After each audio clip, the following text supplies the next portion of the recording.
I call the honourable member Kevin Haig. Very much, Mr. Speaker. I'd like to say it's a pleasure to take a call on this ridiculous bill, but sadly that's not the case. I do want to begin in the usual manner by thanking the officials who assisted the Select Committee considering this bill.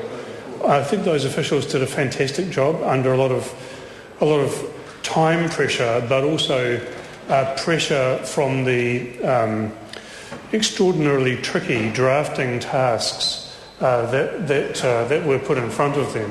I think they did extremely well, sir. And thanks also to the submitters, and the submitters also made their submissions in a very tight time frame.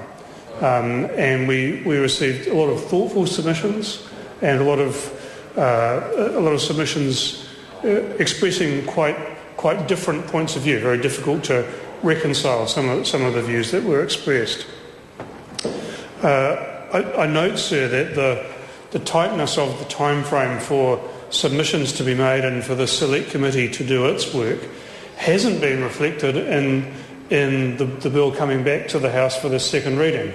And I must say I had hoped that reflected a difficulty for the government in getting support for the bill from its confidence and supply partners, in particular in the Māori and ACT parties. And I'm sorry to say that it appears that that's not the case. The Green Party, for its part, remains steadfastly opposed to the bill and restates our position that while there is a genuine problem, this is the wrong approach to resolving that problem. In fact, we don't believe this approach will resolve the problem, and we welcome Labour's change of heart and opposition to the bill in the second reading. We wish other parties had also been prepared to re-examine their views. Having said that we're going to continue to oppose, I do want to thank the Select Committee itself, because I think the Select Committee did a very good job under trying circumstances, and that the bill that has come back to the House is considerably better than the diabolical mess and draconian bill that the House was presented with at first reading. And I know that for many of those people who have been expressing strong opposition in emails to us, that many of their fears will have been at least eased by the changes made by the Select Committee. I think that was very worthwhile, and I thank Mr Aukenvold in particular as the chair of the committee for his work in steering that through. One of the issues that does continue to sit uneasily is the set of transition measures that are embedded in the bill, largely to deal with the concern that some people have around the Rugby World Cup. That this will be an opportunity for the serially inappropriate in toileting habits to exacerbate the problem, and the bill effectively grandfathers for the period of the Rugby World Cup the provisions that local bodies have already put in place.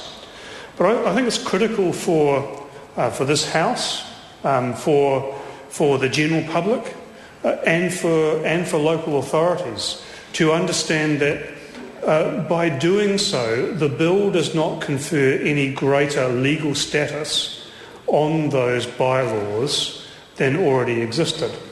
And that's incredibly important, sir, because the advice that the Select Committee received was that it was quite likely that if they were challenged, many of the existing bylaws would not stand up to scrutiny in court.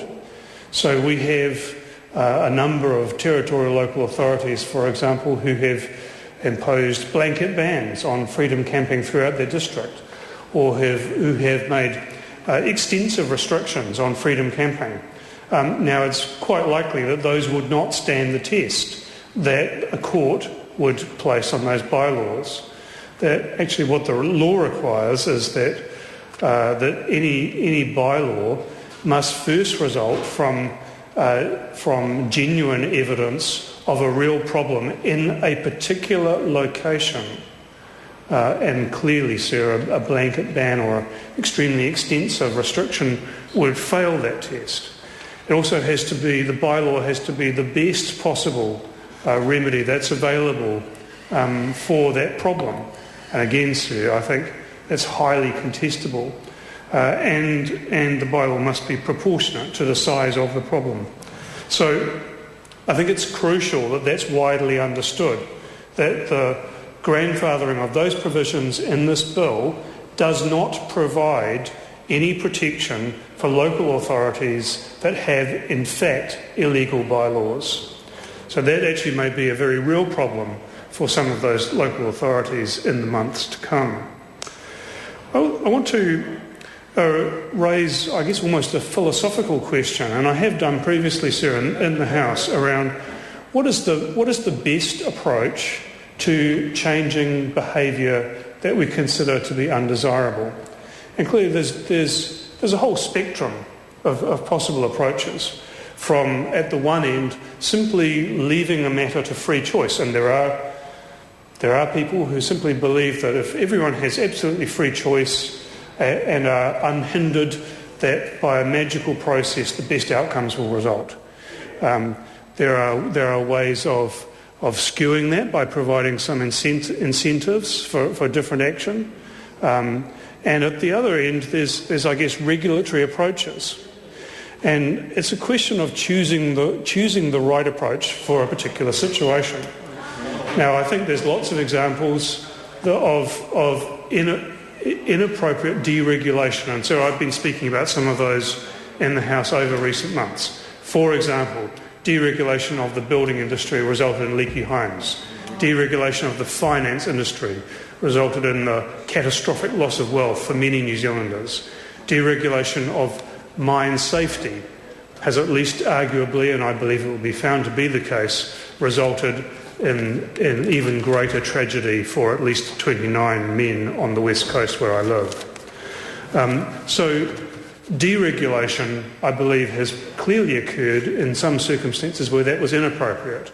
We've seen from this government a particular fondness for deregulation. One of the first things they did when they came into office was repeal the law that regulated biofuels requirements for fuel companies, and then immediately introduced their own approach, which was to provide some kind of subsidy, and we can clearly see nowadays in the results of that has been less effective at encouraging the development of biofuels. So it's a question of horses for courses, and so what I have argued, what the Green Party has argued, both in this debate now and at first reading, is that the correct approach to this problem is to recognise that actually people want to do the right thing. We actually should use regulation where people are disinclined to do the right thing. They want to do something different, or they have incentives to do something different. In this case, they've come here to this country because of our clean green image. They want to respect our environment. We need to assist them to do that. And the best way of doing that, sir, is through the provision of appropriate facilities and appropriate education. And colleagues have already spoken about the sanitary works subsidy scheme for those local authorities that can't afford to put in the extra toilets. That actually is exactly the right approach, because we all benefit from tourism in our country. And so I want to just make one brief comment about the comments of the Honourable Dr.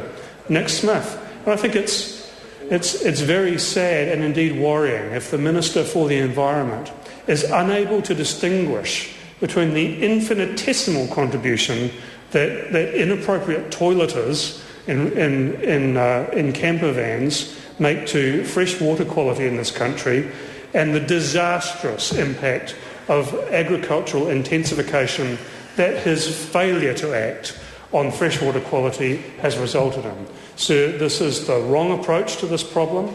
It could have been dealt with in a much better way, and we encourage the government still to do so. I call the Honourable Member Rahui Carton.